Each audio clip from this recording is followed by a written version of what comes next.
Yuk sama-sama kita langsung buka Matius pasal yang ke-20. Saya berikan judul tema khotbah untuk hari ini yaitu sisi lain dari anugerah. Karena kalau kita memperhatikan Matius pasal yang ke-20 jelas berbicara mengenai kasih karunia. Apa itu kasih karunia? Kita memperoleh yang tidak seharusnya kita terima. Yaitu adalah pengampunan. Tapi sekaligus kasih karunia adalah kita tidak memperoleh yang seharusnya kita peroleh. Yaitu adalah hukuman. Tetapi hari ini kita akan belajar dari satu sisi lain yang tersembunyi. Dalam perumpamaan di mana Yesus ketika itu membentangkan kepada murid-muridnya tentang orang-orang upahan di kebun anggur. Jelas kebun anggur berbicara mengenai kasih karunia, anggur berbicara kemewahan, dan bukankah tadi semua kita menikmati roti dan anggur itu oleh karena kasih karunia. Tolong katakan amin. Bukan karena kita benar, kita layak untuk menerima perjamuan kudus. Bukan karena kita suci, kita untuk menerima perjamuan anggur. Tapi semua karena kasih karunia Tuhan. Tetapi saya memperhatikan dari 16 ayat Matius pasal yang ke-20 ada sisi lain. Ada the other side daripada grace, daripada anugerah. Yuk sama-sama kita lihat ayat yang ke-1 hingga dengan ayat yang ke-2. Matius pasal yang ke-20 dengan konteks teks yang diberikan oleh LAI orang-orang upahan. Saya mendapati di sini ada 3 level upah. Semua kita mengerti ada 3 bagian. Dalam perumpamaan, para pekerja menerima upah di kebun anggur. Upah yang menerima ketika bekerja jam 7 pagi. Itu adalah bagian yang pertama. Bagian yang kedua adalah orang-orang yang bekerja jam 9, jam 12, dan jam 3 petang. Itu bagian yang kedua. Tapi ada bagian yang ketiga dan semua berkata bahwa ini adalah anugerah. Semua berkata bahwa ini kasih karunia. Yang ketiga adalah yang bekerja jam 5 sore. Yang ternyata nanti kita akan lihat yang bekerja jam 5 sore yang hanya 1 jam saja. Ternyata memperoleh hasil yang sama seperti yang bekerja dari jam 7 pagi. Maka ditafsirkan oleh banyak teolog, ini adalah anugerah. Dan semua kita adalah pekerja-pekerja jam 5. Kok enggak ada yang amin? Semua kita adalah pekerja-pekerja jam 5 sore. Bukan karena kuat, bukan karena gagah, oleh karena kasih karunia kita ada di kebun anggur hari ini. Nah yuk kita akan lihat level yang pertama. Adapun hal kerajaan sorga sama seperti seorang tuan rumah yang pagi-pagi benar keluar. Mencari pekerja untuk kebun anggurnya. Yuk sama-sama kita baca ayat yang kedua. 2, 3, ya. Setelah ia sepakat dengan pekerja-pekerja itu mengenai upah sedinar sehari. Ia menyuruh mereka ke kebun anggurnya. Saudaraku, level upah yang pertama yaitu adalah sepakat. Katakan bersama dengan saya sepakat. Belum semua, katakan bersama dengan saya sepakat. Karena menurut saya ini satu kata kunci, sepakat sedinar sehari. Maka semua penafsir berkata bahwa orang bekerja pada zaman itu, upah hariannya sedinar. Tapi maaf, saya bukan tukang protes, tapi kalau mereka sepakat 5 dinar, itu pun boleh-boleh saja. Lah kok menang wae? Karena mereka sepakat sedinar. Boleh dong kalau sepakatnya 10 dinar. Tetapi intinya adalah bukan soal angka. Intinya adalah soal kesepakatan. Maka level upah yang pertama bisa diperlihatkan slide-nya. Upah berdasarkan negosiasi kesepakatan. Karena masing-masing mempunyai posisi kekuatan kemampuan yang sama. Setuju enggak dengan saya? Ketika seseorang sepakat pasti equal, pasti pada posisi yang sama. Seseorang bekerja sama antara pihak yang ke-1 dan pihak kedua deal, kerjasama, pasti posisinya di posisi yang sama. Kekuatannya sama, kesanggupannya sama, kemampuannya sama. Itu level yang pertama. Oleh karena kesepakatan. Tapi yang menarik, yuk kita lihat ayat yang ketiga, ayat yang keempat, dan ayat yang kelima. Kira-kira pukul 9 pagi ia keluar pula dan dilihatnya ada lagi orang-orang lain menganggur di pasar. Pasar menggambarkan dunia ini. Pasar adalah figuratif daripada keadaan dunia ini. Banyak orang yang sedang menganggur di dunia ini, katanya kepada mereka ayat yang keempat, pergi jugalah kamu ke kebun anggurku dan apa yang pantas akan kuberikan kepadamu, dan mereka pun pergi. Saudaraku, yang pertama sepakat, yang kedua pantas. Katakan bersama dengan saya, pantas. Saudaraku, ada yang bekerja jam 9, ada yang bekerja jam 12, ada yang bekerja jam 3 petang, bukan lagi berdasarkan kesepakatan, tapi berdasarkan kepantasan. Maaf, ini tafsiran saya. Maaf, ini tafsiran. Kemungkinan yang jam 9 pagi 3/4 dinar, yang jam 12 siang setengah dinar, mungkin yang jam 3 karena kepantasan. Dia mendapatkan 1/4 dinar, maka level upah yang kedua bisa diperlihatkan upah berdasarkan kepantasan situasi, kepantasan kondisi. Kepantasan keadaan. Kenapa? Karena ada yang jam 9, ada yang jam 12, dan ada yang jam 3 petang. Yang pertama, berdasarkan kesepakatan. Yang kedua, berdasarkan kepantasan. Ada sesuatu yang hebat, yaitu level yang ketiga. Yuk sama-sama kita lihat ayat yang ke-6. Demikian firman Tuhan. Kira-kira pukul 5 petang. Ia keluar lagi dan mendapati orang-orang lain pula. Lalu katanya kepada mereka, mengapa kamu menganggur saja di sini sepanjang hari? Yuk sama-sama kita baca ayat yang ke-7. Saudaraku, ini sisi lain daripada anugerah. Ini sisi lain dari kasih karunia. Dengan suara keras ayat yang ke-7. 2, 3, iya. Kata mereka kepadanya, karena tidak ada orang mengupah kami. Katanya kepada mereka, pergi jugalah kamu ke kebun anggurku. Yang pertama, kesepakatan. Yang kedua, kepantasan. Siapa sepakat dengan saya, saudaraku, tidak satu pun posisi yang terlihat dari pekerja yang datang jam 5 sore. Maka perhatikan yang ketiga. Ini menurut saya level upah yang tertinggi. Yang ketiga adalah mereka bekerja untuk Tuhan, mereka melayani untuk Tuhan, mereka berkarya untuk Tuhan, upah berdasarkan tanpa syarat apapun. Justru tanpa syarat dia menerima yang terbaik. Bisa ngerti maksud saya? Yang jam 7 pagi 1 dinar. Yang jam 9, jam 12, jam 3 petang, ini tafsiran saya. Mungkin yang jam 9, 3/4 dinar karena berdasarkan kepantasan situasi. Yang jam 12 siang mungkin setengah dinar karena kepantasan keadaan. Mungkin yang jam 3 petang 1/4 dinar karena kepantasan kondisi. Tetapi saudaraku, yang jam 5 sore ketika sang pemilik itu berkata, sedang apa kamu di pasar? Aku sedang nganggur. Gak ada seorang pun yang memakai jasaku. Saudaraku, tidak ada bargaining power sama sekali. Tidak ada negosiasi sama sekali. Tidak ada pembicaraan sama sekali. Ketika yang jam 5 sore bekerja, sepakat gak dengan saya? Karena tanpa syarat, pasti bekerja dengan ucapan syukur. Justru sisi lain daripada kasih karunia adalah ketika apa saja yang kita kerjakan, tahu diri. Katakan bersama dengan saya, tahu diri. Belum semua, katakan bersama dengan saya, tahu diri. Saudaraku, kalau kita tahu diri, pasti tanpa syarat.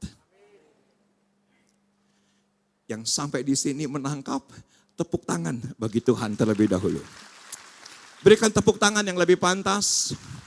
Berikan tepuk tangan yang lebih pantas. Kenapa saya berkata demikian? Dengan cepat saya minta Bapak 3-4 Bapak ganteng. 1, 2, 3. Naik ke atas sekarang. Maaf.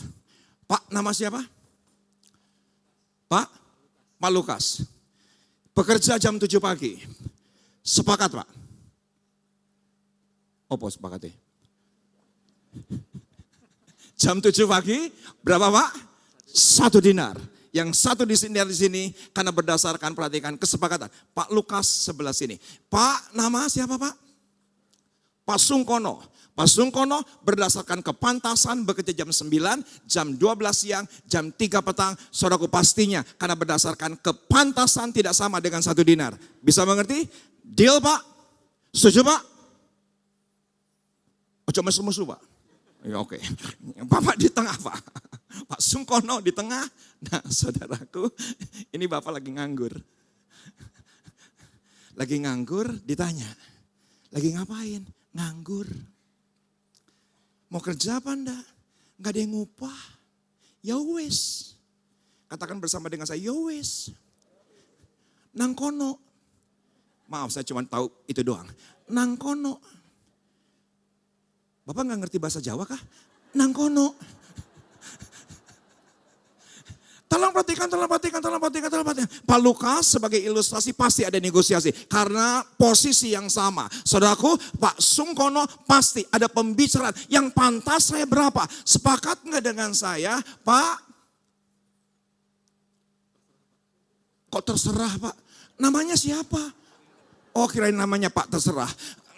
Ternyata Pak terserah, bukan. Pak Rinto ternyata Pak, tidak ada negosiasi, tidak ada pembicaraan. Dia bersyukur jam 5 sore ada yang membawa dia bekerja. Sepakat nggak dengan saya? Yang jam 5 sore tahu diri.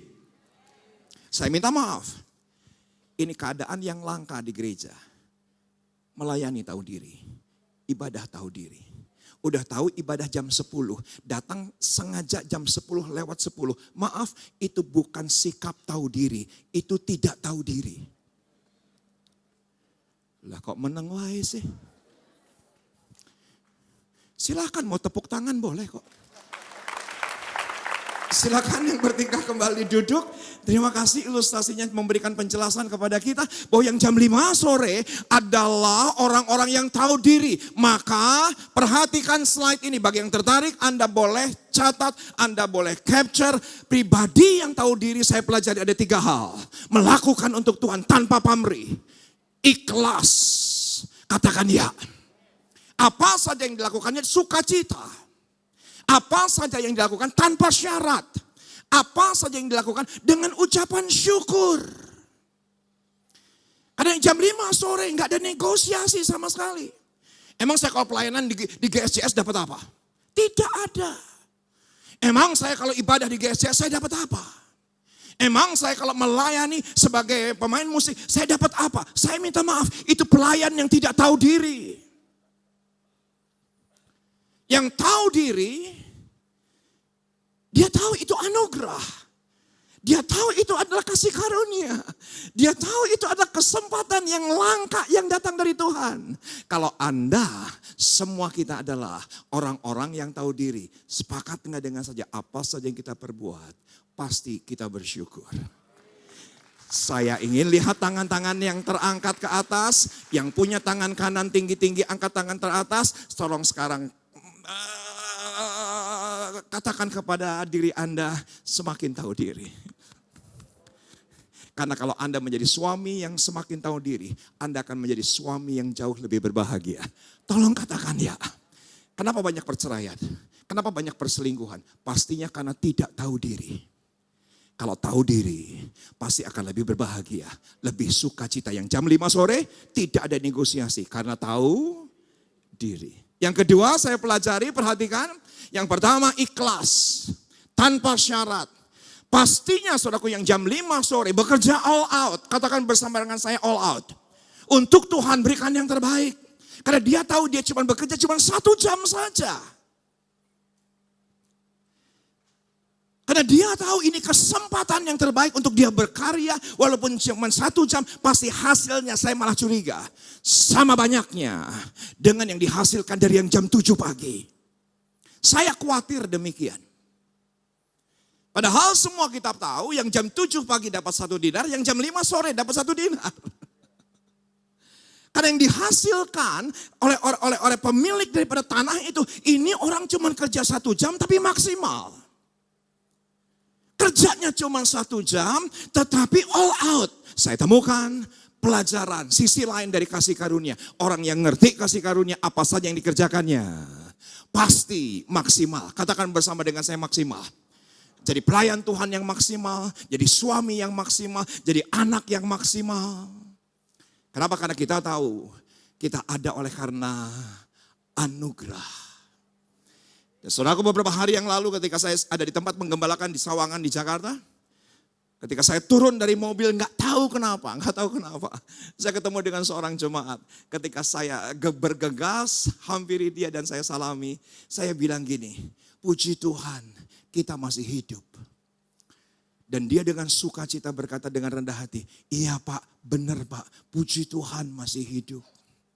Setelah itu saya ketemu dengan satu bapak lagi, Pak, puji Tuhan ya kita masih hidup. Dia marah loh. Enak aja, Pak Pendeta kok ngomongnya begitu, nanti begitu. Pak Pendeta kok kasar banget. Sepakat gak dengan saya? Ketika kita hari ini masih hidup, kita pasti tahu diri. Kita bukan saja dilewati pandemi, sekarang kita sudah endemi. Saudaraku, jadilah orang percaya yang tahu diri. Karena yang tahu diri ternyata, perhatikan, yang ketiga, dia menerima persediaan dan takdir ilahi yang maksimal. Justru apa yang tidak pernah dilihat, apa yang tidak pernah didengar, apa yang tidak pernah timbul dalam hati, itu yang Tuhan sediakan dalam hidupnya. Tolong katakan ya. Karena semakin tahu diri. Saya mengucap syukur kepada Tuhan hari ini saya pelayanan untuk GSJS. Hari ini. Jangankan soal pelayanan. Soal saya masih hidup saja sudah puji Tuhan. Saya masih bisa melayani saja puji Tuhan. Saya bisa berkarya saja puji Tuhan. Saya bisa beribadah saja puji Tuhan. Saya 20 tahun berkhotbah. Saya minta maaf sebelum pandemi dalam 1 tahun kira-kira penerbangan hampir 200 penerbangan. Saya minta maaf oleh karena anugerah Tuhan. Oleh karena anugerah Tuhan. Saudaraku, sebelum pandemi saya melayani bisa 800 sampai 1000 kebaktian dalam 1 tahun. Saya mengucap syukur sampai hari ini Tuhan berikan kepada saya hati yang ikhlas untuk melayani. Tidak pernah saya melakukan persyaratan apapun. Karena saya tahu bisa melayani saja sudah kasih karunia. Siapa Muhammad Riza Solihin? Yang gak tahu apa-apa, bukan apa-apa dan bukan siapa-siapa. Kok bisa menghargakan dirinya? Maaf, kasih karunia tidak bisa dihargakan. Kasih karunia tidak bisa dinilai dengan nominal. Itu adalah kepercayaan Tuhan yang sangat luar biasa. Tapi perhatikan. Ayat yang ke-8. Saya belum selesai. Ketika hari malam Tuhan itu berkata kepada mandurnya, panggillah pekerja-pekerja itu dan bayarkanlah upah mereka. Mulai dari mereka yang masuk terakhir hingga mereka yang masuk terdahulu. Yuk sama-sama kita baca ayat yang ke-9. 2, 3, ya. Maka datanglah mereka yang mulai bekerja kira-kira pukul 5. Dan mereka menerima masing-masing 1 dinar. Orang yang tahu diri menerima yang maksimal. Takdir yang maksimal. Ayat yang ke-10, perhatikan. Kemudian datanglah mereka yang masuk terdahulu, sangkanya akan mendapat lebih banyak. Tetapi mereka pun menerima masing-masing 1 dinar juga. Ketika mereka menerimanya, mereka bersungut-sungut kepada Tuhan itu. Katanya, mereka yang masuk terakhir ini hanya bekerja 1 jam. Dan engkau menyamakan mereka dengan kami yang sehari untuk bekerja berat dan menanggung panas terik matahari. Sepakat gak dengan saya? Ini gambaran pribadi yang tidak tahu diri. Tolong katakan ya. Dan saya pelajari slide berikutnya. Saudaraku, ciri orang dari 3 ayat ini yang pribadinya tidak tahu diri. Selalu menuntut. Selalu menuntut. Ibadah menuntut, bekerja menuntut, pelayanan menuntut. Selalu yang ada dalam diri hanya menuntut dan tidak pernah puas. Itu adalah pribadi yang gak tahu diri. Saya minta maaf, saya harus memberanikan diri berkata kepada Anda, saudaraku, orang yang tidak pernah persepuluhan, itu adalah orang yang tidak tahu diri. Punya pekerjaan saja sudah puji Tuhan. Kok gak ada yang amin? Kita bekerja, ini pekerjaan dari Tuhan, ini perkawinan dari Tuhan, ini keluarga dari Tuhan. Tapi bagiannya Tuhan tidak dikembalikan, tidak tahu diri. yang hanya menuntut selalu kurang, yang hanya menuntut yang tidak pernah puas seperti yang bekerja jam 7 pagi. Selalu bersungut-sungut. Yang pertama saya dapati, perhatikan lagi slide-nya, yaitu adalah pribadi yang tidak tahu diri, adalah pribadi yang menuntut dan bukan memberi. Bersungut-sungut, selalu komplain, tetapi maaf, ini banyak orang gara-gara pandemi berlaku sebagai korban, selalu play victim. Selalu play victim. Selalu saya dong yang dirugikan. Saya dong yang harus diperhatikan. Saya dong yang harus menerima yang lebih baik. Itulah pribadi yang tidak tahu diri. Saya berdoa karena saya harus dengan cepat ke Pakuwon Mall. Saya harus bergegas. Tapi biarlah sisi lain dari anugerah kita belajar hari ini. Sesuatu yang sederhana. Menjadi pribadi yang tahu diri. Katakan amin. Maaf saudaraku, memang kata tahu diri sepertinya umpatan, sepertinya kasar. Sebetulnya tidak. Itu sebetulnya santun saja. Tapi biasanya kata tahu diri dipakai untuk mengumpat, untuk marah. Gak tahu diri banget sih lu. Padahal saudaraku itu sebetulnya kalimat normal. Dan saya berdoa semua kita menjadi pribadi yang tahu diri. Tepuk tangan bagi Tuhan.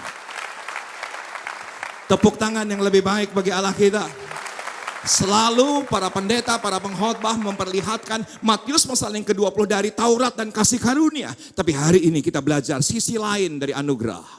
Ternyata yang menerima anugerah adalah orang-orang yang tahu diri. Dan perhatikan, saya akan selesaikan ayat 13. Tetapi Tuhan itu menjawab seorang dari mereka, saudara, aku tidak berlaku tidak adil terhadap engkau. Bukankah kita telah sepakat sedinar sehari? Ambillah bagianmu dan pergilah. Aku mau memberikan kepada orang yang masuk terakhir ini. Sama seperti kepadamu, tidakkah aku bebas mempergunakan milikku menurut kehendak hatiku? Atau iri hatikah engkau? Karena aku murah hati. Ayat yang ke-16. Demikianlah orang yang terakhir akan menjadi yang terdahulu, dan yang terdahulu akan menjadi yang terakhir. Saya berdoa kita adalah generasi yang terakhir, kita adalah generasi jam 5 sore, dan kita adalah generasi yang semakin tahu diri. Katakan amin. Kita melayani dengan tahu diri, kita menjadi suami yang tahu diri, kita menjadi anak yang tahu diri, kita jadi hamba Tuhan yang tahu diri. Kita tahu pekerjaan yang ada pada kita itu dari Tuhan, dan kita dengan tahu diri, bukan hanya terus menuntut, tapi kita memberi. Bukan terus menuntut, tidak pernah puas, play victim. Tapi kita menjadi pribadi yang tahu diri. Saudaraku, tidak pernah saya lupa, tanggal 15 Maret 2020, di tempat saya menggembalakan 7 kali kebaktian. 7 kali kebaktian. Dan saya berkata kepada jemaat di Sawangan, besok pastikan minum temulawak. Minum jamu, minum jahe. Ternyata semua kita tahu 16 Maret. Berdoa dari rumah, bekerja dari rumah, sekolah dari rumah. Segala sesuatu dalam hidup saya runtuh luar biasa. Runtuh luar biasa. Saya minta maaf, di bulan Maret itu Anda jangan ngomong iman dengan saya. Iman saya hancur. Anda jangan ngomong soal pengharapan dengan saya. Pengharapan hancur. Jangan berbicara soal yang namanya adalah kasih. Kasih saya sudah berkeping-keping. Kenapa? Karena realita dalam kehidupan. Dalam 2 minggu, 4 orang terdekat dengan saya meninggal keluar dari kamar mayat protokol COVID dikawal Brimob. Bahkan saya mendengar sahabat-sahabat di Bandung, klaster Lembang. Mereka adalah sahabat saya, teman saya, mentor saya. Ada 1 orang yang sangat saya hormati, gembala sidang dengan 32.000 orang. Jam 5 sore meninggal, pesan peti. Petinya tidak ada, tapi harus diusir itu yang namanya jenazah dari rumah sakit. Dan akhirnya hanya sampai di sebuah trotoar, dari mobil jenazah ke peti jenazah. Saudaraku, prosesnya jam 5 jam dan berlangsung di pinggir trotoar. Ini 32.000 gembala sidang, bukan orang jahat. Keliling kota Bandung tidak mendapatkan satupun pemakaman. Ketika semua sudah dalam keadaan jam 10 malam. Harus dimakamkan. Ada seorang preman berkata begini. Di sebuah pemakaman di Bandung. Ya sudah, itu ada pemakaman Belanda. Itu mungkin cuma tinggal tulang-tulang. Kita angkat tulangnya dan kita masukkan ke dalam lemari. Sampai detik itu. Hamba Tuhan ini. Saudaraku, jenazahnya ada di dalam lemari. Tidak dilakukan pemakaman yang layak. Dan cerita ini membuat saya hancurnya luar biasa. Keadaan gereja juga hancur, keuangan gereja juga hancur. Tanggal 22 tidak ada yang namanya kebaktian online. Gak punya apa-apa, gak punya siapa-siapa. Teboga nanaon, teboga sasaha. Katakan bersama dengan saya, teboga nanaon, teboga sasaha. Kunaon cicing wae teh. Gak punya apa-apa, gak punya siapa-siapa. Tanggal 29 Maret tidak punya gereja online, gak punya apa-apa, tidak punya siapa-siapa. Tapi tanggal 5 April sesuatu yang terjadi ketika saya khotbah menggunakan handphone ini. Saudaraku, untuk 4 kota, Pekanbaru, tentunya Sawangan, tentunya kota Bandung, dan salah satu kota di Jawa Timur, tiba-tiba saya tersentak. Dengan pelayanan online, bisa kemana-mana walaupun tidak kemana-mana. Dan saudaraku, 1 bulan yang lalu putri saya Keisha, pengen healing begitulah, itu istilahnya anak muda. Tapi healingnya bersama dengan 1000 guru. Kemana? Ke Rote. Rote itu di mana? NTT sana. Saudaraku, sebulan yang lalu Keisha putri saya berkata, Pak, aku 2 tahun ngurusin online, ngurusin production. Aku pengen healing. Kamu healing kemana? Mau ngajar. Ngajar di SD di Rote. Dan apa yang terjadi? Ternyata dia bersama dengan teman-temannya 7 orang. Terbang dari Jakarta menuju ke Kupang. Dari Kupang naik pelabuhan ke Rote. Pelabuhan saudaraku waktu di kapal menggunakan 2 jam lamanya. Ya namanya juga 2 jam di satu kapal akhirnya ngobrol dengan penghuni-penghuni yang lain.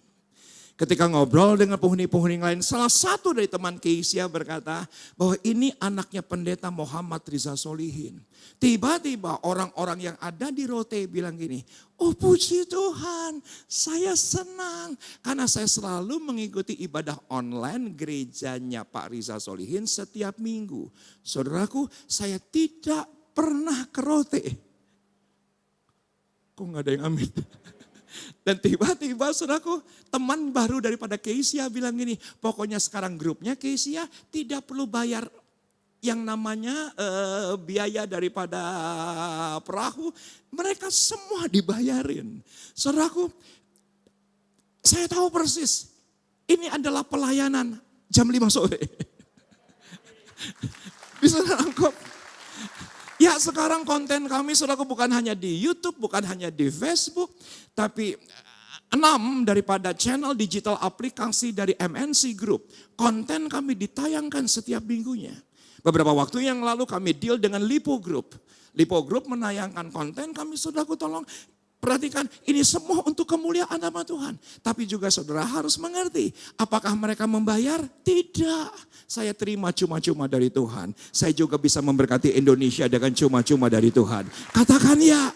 Jadilah kita menjadi pribadi yang tahu diri. Kita sudah diberkati, kita sudah masih bisa hidup, bisa melayani. Jadilah kita menjadi pelayan-pelayan. Pekerja-pekerja kebun anggur yang tahu diri.